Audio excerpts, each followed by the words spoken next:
तो मूवी की शुरुआत होती है जापान के एक जेल में, जहां निक नाम का कैदी झाड़ू वाला बना हुआ था।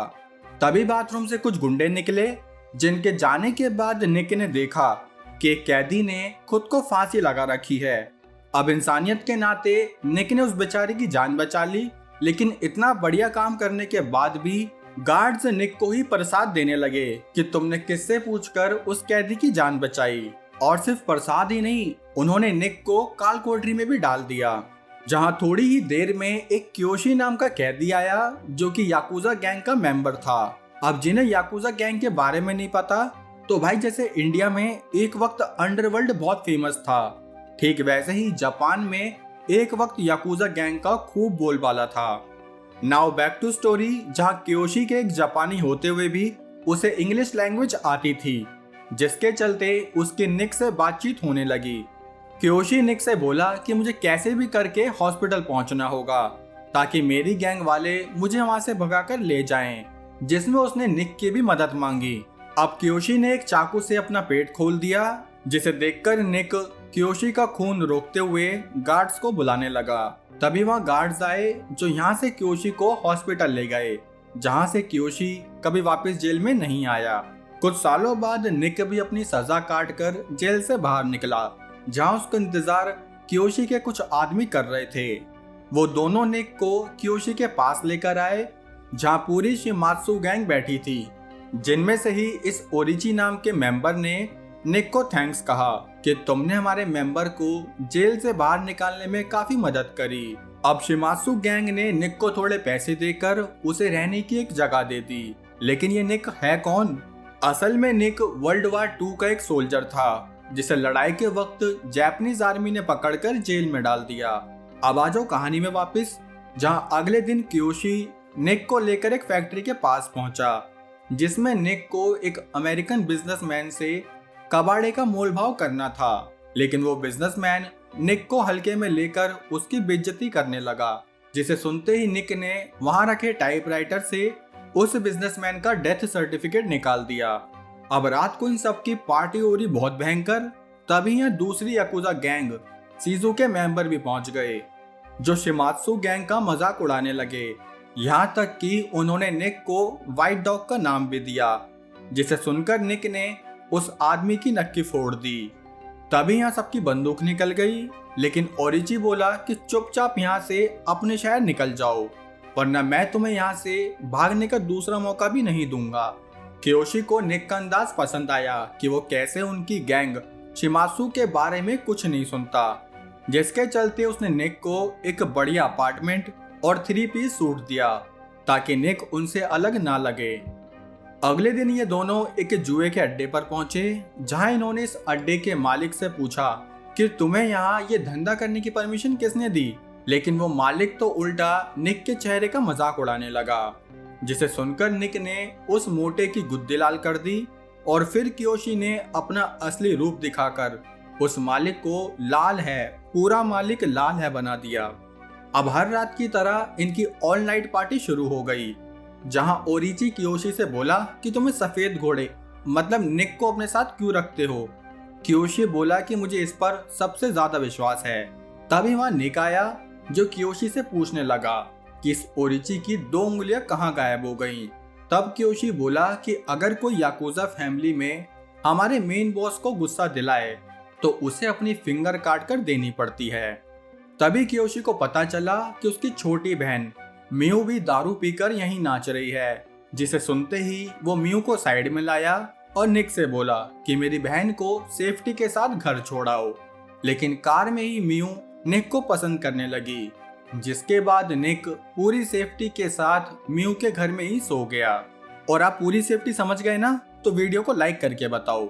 अगले दिन क्योशी ने निक को एक काम दिया कि तुम्हें जापानीज पोर्ट जाकर हमारे लिए वेपन डील करनी होगी, और इस डील के बारे में शिमात्सु गैंग तक को नहीं पता। क्योशी की बात मानकर निक काफी सारे पैसे लेकर जापानीज पोर्ट पहुंच गया, लेकिन पोर्ट पर पहले से सेजू फैमिली ने अमेरिकन के साथ डील कर ली थी, जिसके बाद वो निक से वेपन डील के लिए लाए पैसों के बारे में पूछने लगे। लेकिन निक के कुछ ना बताने पर वो निक को शूट करते कि उससे पहले ही निक ने सेजू गैंग के 2 आदमियों को मार दिया।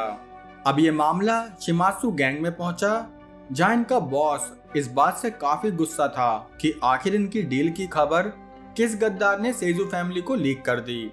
साथ ही ओरिची और क्योशी बॉस को समझाने लगे कि निक ने तो सेजू गैंग से हमारे पैसे बचाए हैं, लेकिन तब भी बॉस को गुस्से में देखकर निक ने अपनी 2 फिंगर्स बॉस को दे दी, जिसके बाद क्योशी और ओरिची ने भी अपनी एक फिंगर बॉस को दी। अब ये चारों फिंगर सेजू फैमिली के बॉस को भेजी गई, जो इन फिंगर्स को देखकर इस लड़ाई में कॉम्प्रोमाइज करने के लिए मान गया। यहाँ शिमात्सु बॉस निक की वफादारी देखकर उसे एक जंगल में लेके आया, जहाँ इनकी एक धार्मिक रस्म के हिसाब से उसने निक को शिमात्सु फैमिली में ऐड कर लिया। जिसके बाद निक ने भी याकुजा बनते ही अपने पूरे शरीर पर चित्रकला बनवानी शुरू कर दी। अब हर रात की तरह इनकी पार्टी ऑल नाइट शुरू हुई, जहाँ क्योशी निक को समझाने लगा कि मैं तुम्हारे और मियू के रिश्ते के बारे में सब जानता हूँ, लेकिन तुम्हें ये सब रोक देना चाहिए, क्योंकि एक याकुजा फैमिली का मेंबर हमेशा खतरे में ही रहता है। क्योशी की हर बात मानते हुए निक ने उसकी ये बात भी मान ली। अगले दिन सेजू गैंग ने अपने एक बिजनेसमैन शिमात्सु बॉस के पास भेजा। सेजू गैंग ने शिमात्सु गैंग को ऑफर किया कि तुम सबको हमारी गैंग में शामिल हो जाना चाहिए, क्योंकि एक तो अब उनका बॉस बुढ़ा हो चुका था, साथ ही सेजू गैंग के बिजनेस में पैसों की बारिश हो रही थी। ये सुनकर बॉस ने उसी रात सेजू लीडर के साथ एक मीटिंग रखी, जहां सेजू बोला कि आप अपनी शिमात्सु गैंग को मेरे हवाले कर दीजिए, मैं उनका सेजू गैंग में अच्छे से ध्यान रखूंगा। लेकिन बॉस बोला कि तुम भूल कैसे गए कि तुम्हारी गैंग खुद हमसे ही निकल कर बनी है। ये कहकर शिमात्सु बॉस ने सेजू का ऑफर ठुकरा दिया। अगली सुबह निक मियू से मिलने पहुंचा, जहां मियू के चेहरे पर काफी चोट लगी हुई थी। असल में कल रात जब निक मियू से मिलने नहीं आया, तब यहाँ मियू का एक्स लवर ओरिची आया, जिसने मियू को एक अमेरिकन के साथ रहने की वजह से खूब पीटा। ये पता चलते ही निक ओरिची से लड़ने जाने लगा, लेकिन तभी उसे मियू ने रोक दिया, क्योंकि अब वो निक के बच्चे की मां बनने वाली थी और अब वो किसी भी कीमत पर निक को नहीं खो सकती थी। ये सुनकर निक यहाँ से चला गया, लेकिन उसके मन में ओरिची के लिए नफरत जाग चुकी थी। तभी वो यहाँ से क्योशी के पास पहुंचा, जहाँ उसने क्योशी को मियू के प्रेग्नेंट होने की खबर बता दी। साथ ही वो बोला कि अब मैं मियू का साथ नहीं छोड़ सकता। ये सुनकर क्योशी ने निक को अपनी खानदानी तलवार दी कि अब से तुम ही हमारे घर की इज्जत का पूरा ध्यान रखोगे। उसी दिन शिमात्सु बॉस क्योशी और निक के साथ एक टेलर शॉप में गया, जहां निक को कुछ नेगेटिव वाइब्स आने लगी। तभी उसने शॉप के चेंजिंग रूम में देखा कि एक लड़का उनके बॉस का गला घोट रहा है। तभी क्योशी ने उस लड़के को उड़ा दिया और ये दोनों अपने बॉस को लेकर यहाँ से भागने लगे। लेकिन इतने में ही दूसरी तरफ से सेजू गैंग के कुछ लोग आए, जो क्योशी की कार के काफी पास में फायरिंग करके चले गए। इस फायरिंग में निक और बॉस को तो कुछ नहीं हुआ, लेकिन बेचारा क्योशी मारा गया। जिसके तुरंत बाद बॉस ने एक मीटिंग बुलाई, जहां उन्हें पता चला कि उनकी फैमिली के काफी लोग सेजू फैमिली से मिल चुके हैं। साथ ही ओरिची का भी कुछ अता पता नहीं चल रहा। इस सिचुएशन में शिमात्सु गैंग के बचे हुए मेंबर्स का मानना था कि अभी हमें शांत रहना चाहिए, लेकिन निक बोला कि मैंने अपनी फैमिली और लीडर्स को प्रोटेक्ट करने की कसम खाई थी, तो मैं तो बिल्कुल पीछे नहीं हटने वाला। ये सुनकर उन सबके हौसले बुलंद हो गए, जिसके बाद इन्होंने नंबर में कम होने के बाद भी सेजू गैंग के बड़े बड़े लीडर्स को उड़ाना शुरू किया। निक ने उस आदमी को भी मार दिया जिसने क्योशी पर फायरिंग की थी। अब जब सेजू गैंग को इस सब के बारे में पता चला, तो वो थोड़ा शॉक हो गए, क्योंकि उन्होंने शिमात्सु गैंग से ऐसा कमबैक एक्सपेक्ट नहीं किया था। इसलिए उन्होंने शिमात्सु गैंग के पास एक बच्चे को अपना मैसेंजर बना के भेजा, जहां वो बच्चा बोला कि सेजू फैमिली आपके साथ शांति बनाना चाहती है, जिसके चलते आप लोगों को जापानीज पोर्ट पर बिना किसी हथियारों के इनवाइट किया गया है। सेजू की बात मानकर शिमात्सु फैमिली जापानीज पोर्ट पर पहुंच गई, जहां बॉस ने सेजू लीडर से पूछा कि बताओ तुम क्या चाहते हो। तब सेजू लीडर बोला कि मुझे आपसे कुछ नहीं चाहिए, बल्कि मैं तो आपको आपका पुराना मेंबर वापस दे रहा हूँ। वो मेंबर भी और कोई नहीं बल्कि ओरिची था। जिसको बॉस ने अपने गले से लगा लिया। लेकिन तभी ओरिची ने धोखे से बॉस की पीठ में चाकू घोंप दिए। उसे रोकने शिमात्सु गैंग आगे आई, लेकिन तभी वहां सेजू गैंग के लोगों ने उन्हें गन पॉइंट पर ले लिया। तब भी निक बिना सोचे आगे बढ़ा, जहां ऊपर बैठे एक स्नाइपर ने उसके पैर में शूट कर दिया। अपना काम खत्म कर सेजू लीडर यहाँ से चलता बना, जिसके बाद ओरिची ने बचे हुए शिमात्सु मेंबर को हिदायत दी कि तुम सबको भी सेजू गैंग में आ जाना चाहिए। उसने निक को भी ऑर्डर दिए कि तुम जल्द से जल्द मियू और जापान दोनों को छोड़कर यहाँ से चले जाओ। बेचारा निक और शिमात्सु गैंग के मुट्ठी भर लोग एक धोखे की वजह से पावरलेस हो चुके थे, जिसके बाद लोकल पुलिस भी सेजू के कहने पर शिमात्सु गैंग के बार्स और ऑफिसेस को तोड़ने लगी। लेकिन तब भी निक ने हार नहीं मानी।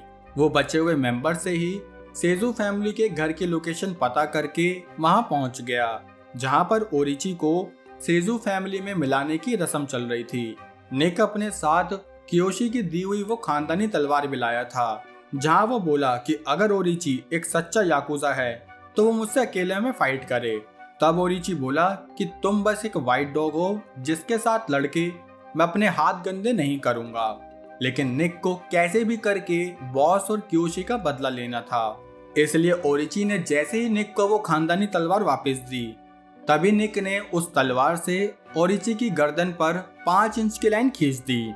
ये देखकर वहां सबने अपनी गन निकाल ली, लेकिन सेजू बॉस ने सबको रोक दिया, क्योंकि निक ने याकुजा रूल के हिसाब से ही अपनी खानदानी तलवार का इस्तेमाल करके दुश्मन से बदला लिया था।